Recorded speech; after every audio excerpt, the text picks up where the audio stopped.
নবীর প্রিয় সাহাবী হযরত আবু বকর সিদ্দিকী, বলেন নবীর প্রিয় সাহাবী হযরত আবু বকর সিদ্দিকী।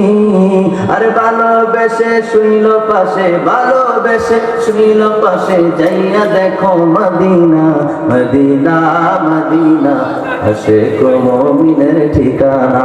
বলেন মদিনা মদিনা, আশিক মুমিনের ঠিকানা। আরে ওই মদিনা যাব আমরা, ওই মদিনা যাব আমরা, হইয়া নবীর দিওয়ানা। মদিনা মদিনা, আশিক মুমিনের ঠিকানা।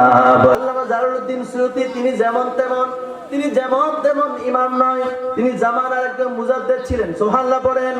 2 লক্ষের উপরে হাদিস তিনার মুখস্থ ছিল, এবং একবার দুইবার না 75 বার আমার নবীর সঙ্গে দেখা হয়েছে। সুবহানাল্লাহ পড়েন।